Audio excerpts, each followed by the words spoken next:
gaining and achieving our own UPG, and the importance of sharing that UPG as UPGs. It is achieving of personal knowledge, personal wisdom, personal enlightenment to some sort. We can then contribute to further expand the magical practices, the magical technology of today, or just blindly repeating what an influencer has posted online. We are stifling our own practice, first of all, and our own growth as practitioners, our own ability to tailor and personalize our practice. Hi everybody, my name is Mariana and I'm the creator of the Vanillistas Botanical Oracle decks, and I am interested in the intersection between the spiritual, the mundane, and the everyday, and also currently how technology affects us in our everyday life and in our spirituality as well. And today I decided to talk to you a little bit about the importance of UPG and how I feel that UPG, as in Unverified Personal Gnosis, has been sidelined through social media, technology, and lately also the prevalence of large language models, or in other words, AI.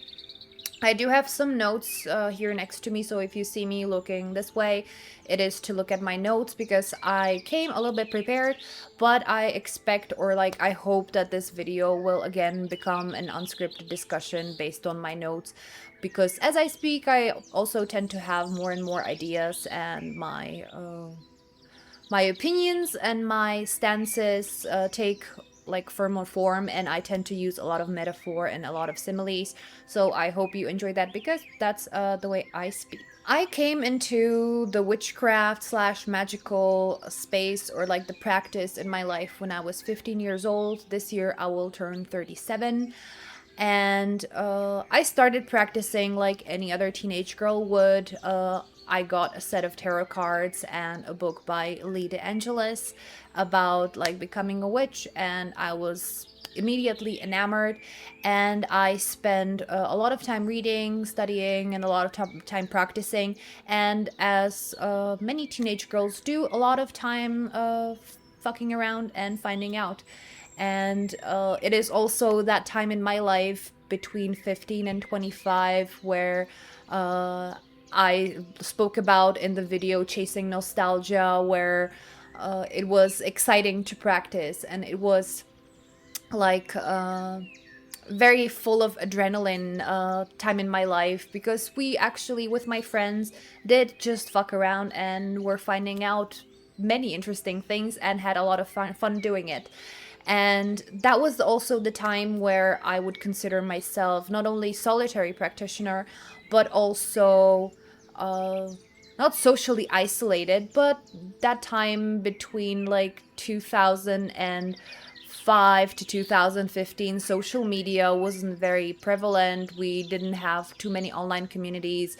It was the time of more forums, and at least where I was around, Facebook was not as prevalent. It was really the place where you like click to add friend to everybody that you ever saw once. And it wasn't a time of social media performance. It was a time of like creating community on social media.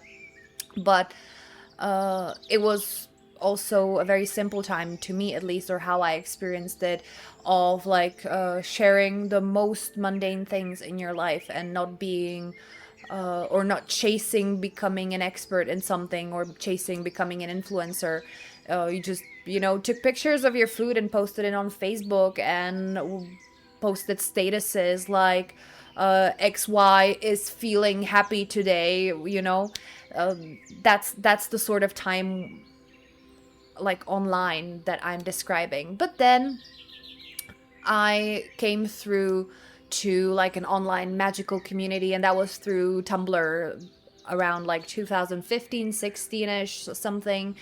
And I noticed at that time that there was a Witchblr community, and there were accounts that were established as accounts that knew something about like their magical niche. I remember that was the big time of traditional witchcraft, and like the crooked path, and everybody was like so edgy, using bones and like being so traditional. But not but yeah, it was a fun time. Everybody was so elitist about their traditional witchcraft and like their witchy practices. And then there was like this other side of this community, and those were the beginners. And as it is on Tumblr, you can like ask questions, and I would see a lot of these practitioners, and I know that I also tended to fall into this mood of being very tired about like basic beginner questions about, like, example, what can you use rosemary for, or how do you cast a circle, and stuff like that. Basically stuff that you can find in any witchcraft book ever on the first 10 pages. And those people, like those beginners, God bless them, would like post these questions to a lot of these bigger accounts, and very many of these big accounts would go like, just read a book. This is in any like beginner witchcraft book ever there is. Just read a book, find a grimoire, find a book, and just follow it, and it will teach you the basics. That was the universal answer of everything. I'm not sure how it is on Witchblr now, because I have left it, because a lot of these creators and a lot of the people that I used to follow and do a lot of the experimentation with, you would find some sort of like spell or working from a book, and we would like all experiment with it and make changes, and then like post results based on like the changes we did. And it was like a fun, very scientific time, but it was also a time of people asking basic questions on Tumblr without reading a book. Going further, we have moved to Instagram and TikTok, and I have seen the prevalence of a witchcraft influencer posting some sort of spell. What comes to mind today is the blowing cinnamon through your front door, and everybody like repeating it. But this time, this all is without a context of either a tradition or a set of tried and true techniques, and it's just a little blip without any context, without anything. It's just blow cinnamon through your door, and a lot of similar spells like that have, I'm going to repeat the word, that have no context, no place in a more complex practice of a person, and they are just like one-offs that somebody posts, they go viral, and then everybody's doing it without understanding why that works like that, without understanding why, for example, cinnamon is used, whether to blow it into your house or outside of your house. I've seen versions that do both, but one of them is clearly bollocks. One of them is clearly the wrong way to do it. And because we don't have the broader context of these practices, they just get repeated and reshared and redone over and over and over again without actually teaching the beginner anything of substance, anything that they can then maybe take and adjust or personalize to any degree. And then going further into more the present time, we have the prevalence of LLMs and AI. And even in my own personal circles, I have seen people go and ask their Gemini, go and ask their ChatGPT, go and ask Claude about how to interpret a tarot card reading, how to put together a spread, what this means, what that means. I have seen online people talking about having the AI put together actual workings for them. And I find it scary, to be honest, because if I am worried about people using trending spells from TikTok or Instagram without actually having a context and without actually knowing the tech and the way it mechanically works, how would you even be sure that what AI feeds you has any sort of merit, any sort of tried and true results? And if we're talking about letting AI interpret your cards, your divinations, and your spread, then we are automatically in the realm of complete nonsense. The AI can probably tell you the aggregate average of what Ten of Swords means based on the aggregate average of stolen books that it has consumed and then regurgitated. But it can absolutely never tell you what that card means in the context of your reading, taking into account all the other cards that are on the table, but also taking into account the vibe in the room. You know, the vibe on the table, the vibe of your querent, or like the your inner personal state of mind that you are in when you are pulling those cards. And yet people go and take these answers as gospel. And this is the broader context of why I want to talk about UPG. And I will return back into my own personal beginning decade and my time on Tumblr, which I still remember fondly.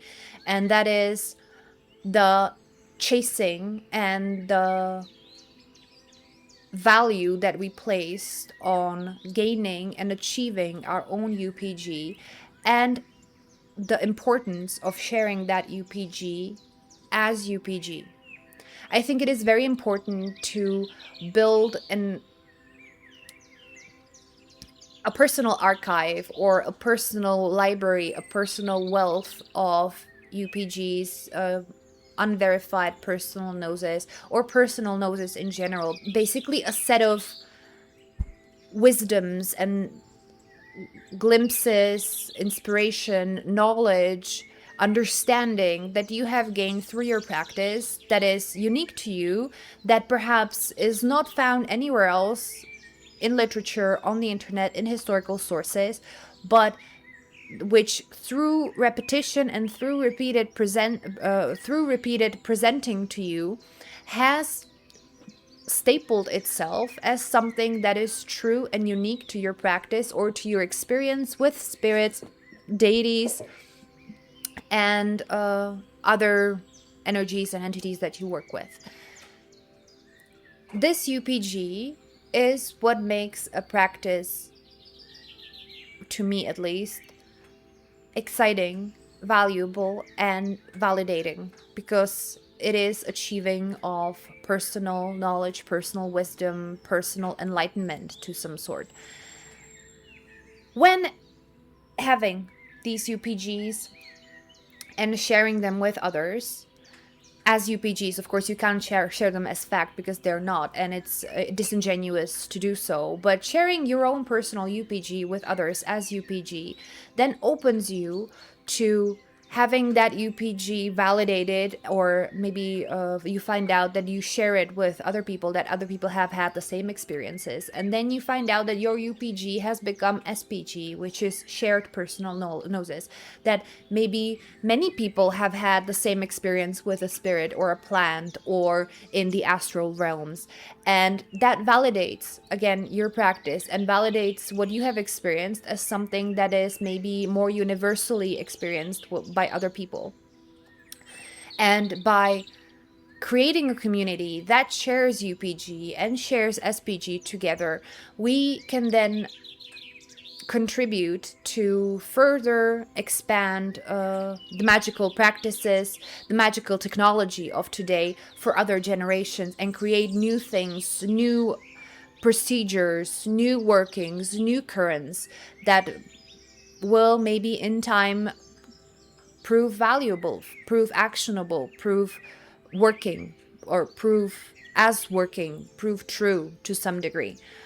And we will then be able to contribute to other generations, to our own practice in 10, 20, 30 years by experiencing, exploring, and coining and finding something new. And through that, we will maybe get a little bit closer to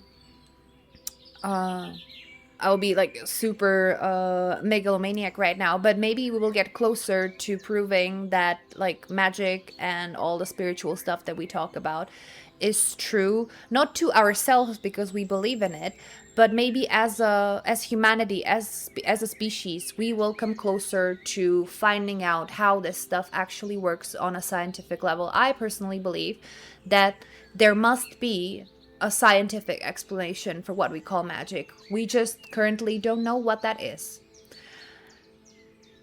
And I think it is up to us to some degree as practitioners to, in our own like little ways, contribute to this. But by outsourcing our practice to LLMs, AIs, or just blindly repeating what an influencer has posted online and neglecting the chasing and the working towards achieving our own UPGs, we are stifling our own practice, first of all, and our own growth as practitioners, our own ability to tailor and personalize our practice through experimentation, through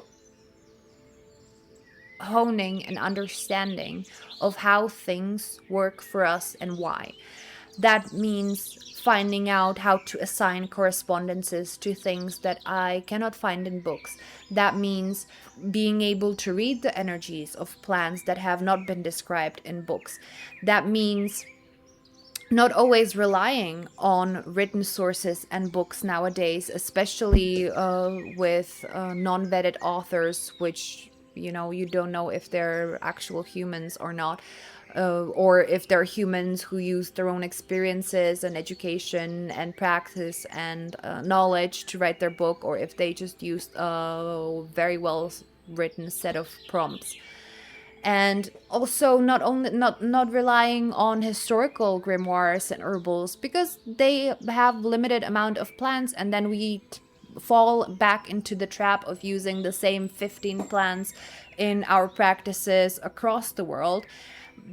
But the plants that I will use in my practice logically have to be different than plants my friend will use in Slovakia or in Poland, or somebody in like US will use, because the plants that live in the regions that we live in will be diametrically different. The plants that grow in a valley here will be different than the same plants that grow 10 kilometers like further away. And we as practitioners have to be able to do what our ancestors did, like before the invention of the printing press. And that is find the energies and the correspondences and the uses and effects of plants based on communion, based on their personal experience, their personal gnosis, and through tried and true methods like trial and error, which is, I think, how most of the current known correspondences and most of current like historical grimoires have been written. They are written based on trial and error. Somebody had to put together a working, try it out, see if it worked, and tweak it, and then it was written in their personal grimoire that we now have printed out as an actual spell book. But those things have been at one point somebody else's personal gnosis that has been just tested through generations of practitioners. Peter Carroll and like the current of chaos magicians, back to Austin Osman Spare, they have figured out a way of practicing magic that nowadays, if you buy Lee Bernal or any of Phil Hines' books and you go page by page and repeat what they did and repeat this technology, it will work for you the same as it did for the authors. And that's why we have so many people practicing chaos magic. But I'm worried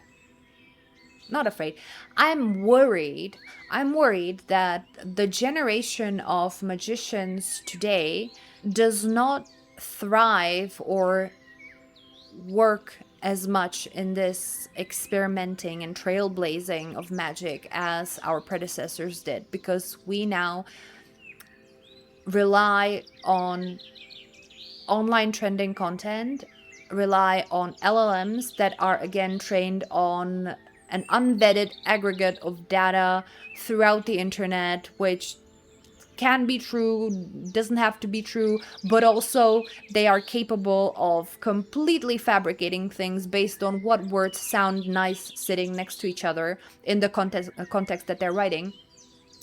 And we are slowly losing our ability and our willingness to invest into failing and invest into being wrong, invest time and effort into finding out which way the way doesn't go.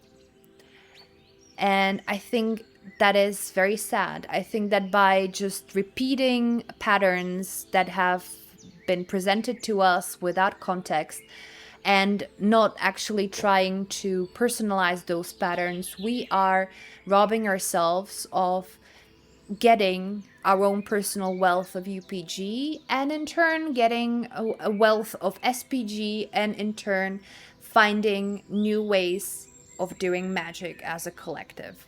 And to bring it forth into honing a personal practice, when I was writing notes for this video, I was reminded of paint by number sets, and how when you buy a paint by number set, you paint the little numbers, and then at the end you have usually a beautiful painting. And a lot of what I see, personally what I see and what it feels like to me that is happening nowadays, is that a lot of these practices online, of course individuals excluded, but as a current of culture, a lot of these practices online to me are very reminiscent of people painting by numbers without actually having to think about why this number corresponds to this color, how these colors go together, and above all, later, how to create a painting without actually needing the numbers. The paint by number sets are great to teach you how to work with the brushes, how to work with the colors, where to put the colors, how it looks like when you put the colors together and you have a full painting. But they're not very good at making you an actual painter. You cannot become a fine artist through just repeating and making paint by number sets all over and over and over again. There is no number of paint by number sets that you have to complete to become a fine artist. And the same goes for a magical practice. There is no number of TikTok trending spells or no number of spells from AI that you have to complete to become an advanced practitioner. To become an advanced practitioner, you have to learn how things work in some sort of tradition, in some sort of way, somewhere. Just find a point of this works, and this works because XYZ, and then take that and be able to create something different that also works for maybe different reasons with different things, but based on the same logic. If I mix yellow and blue, green will come out. Then I will go and I will experiment what happens when I mix red and blue and I have purple. You know what I mean?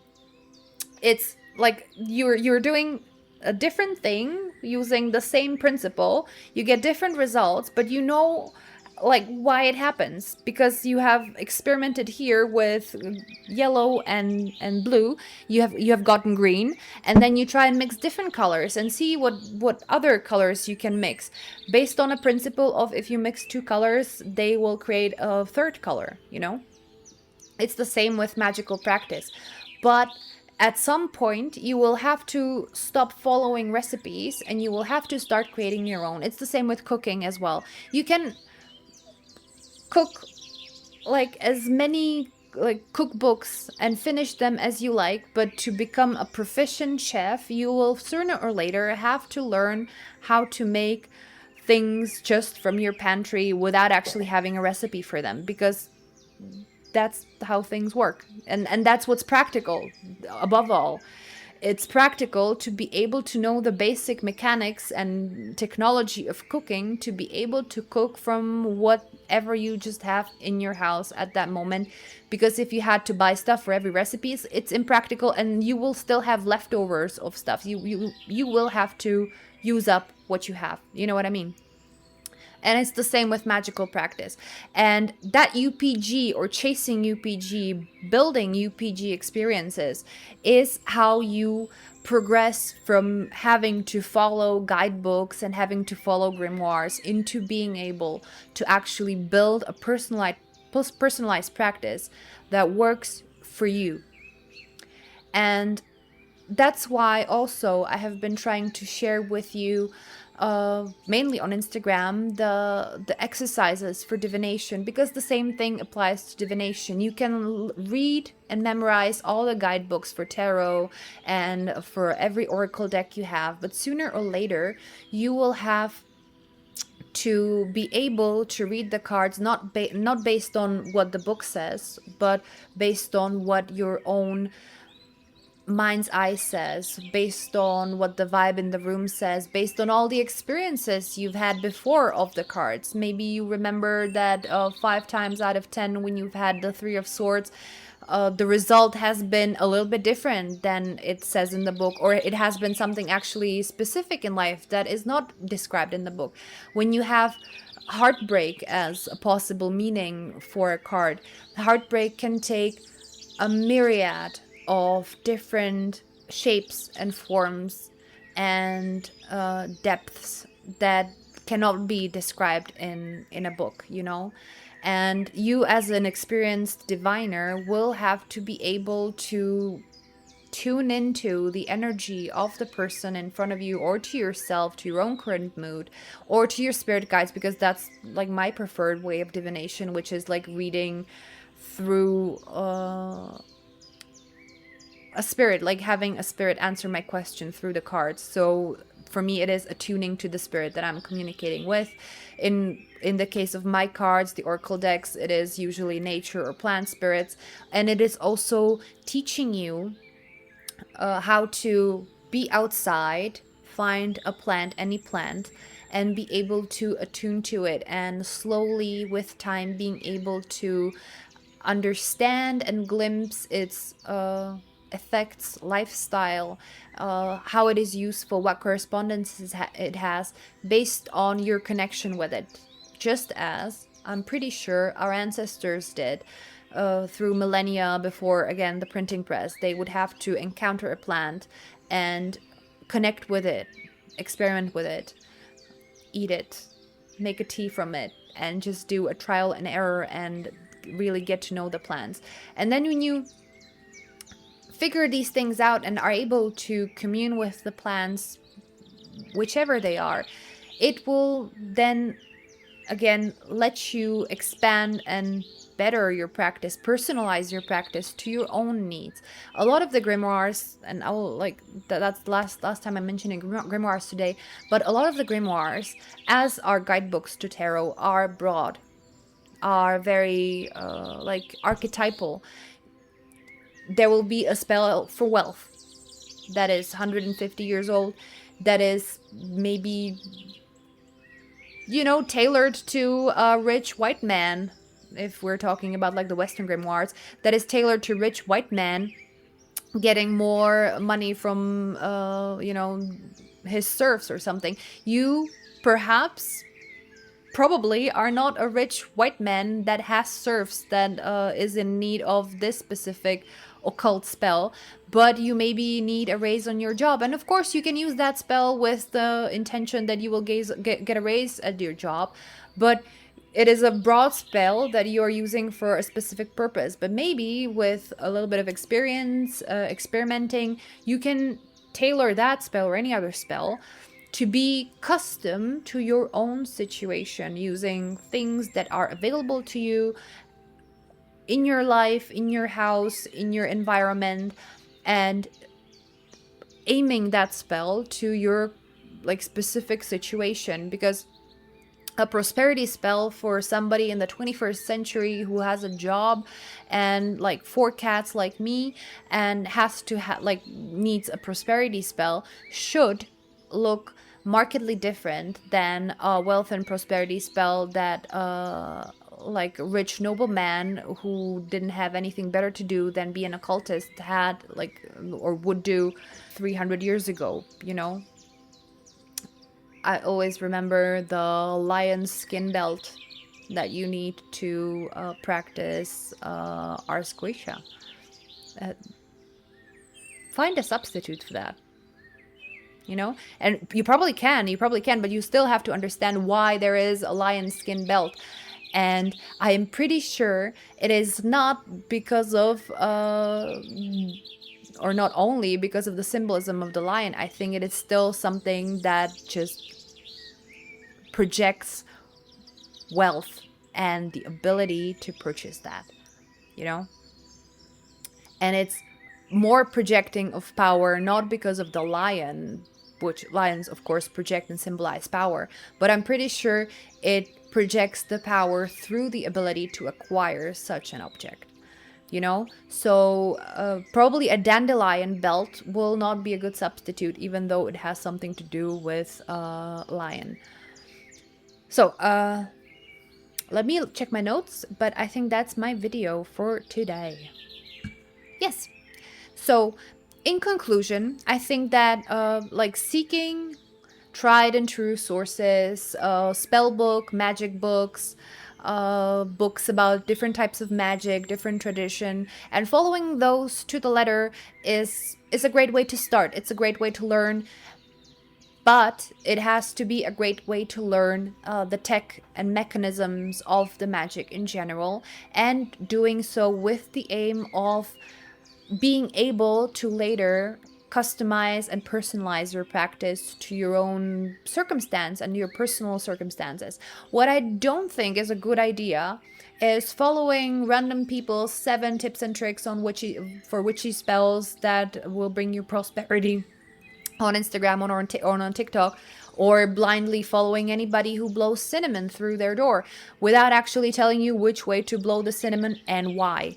And if you don't have cinnamon, you of course can substitute for something that is more like local to you, but you still have to know why cinnamon is used.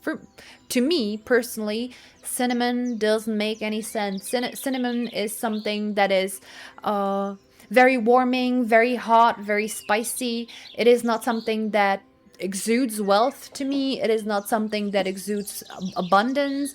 I would use cinnamon to get rid of something, to be honest, and therefore I would blow it out of my door, out of my house, and just like create a clear boundary. But anywho, that's a tangent. So following sources to the letter, following books, and like learning a tradition, learning tech, chef's kiss, great.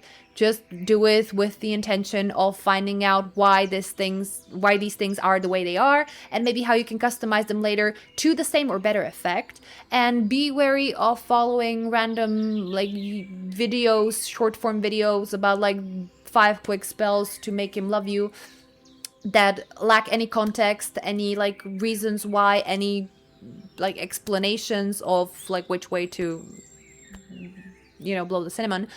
And above all, please, people, do not use LLM for your spiritual practice.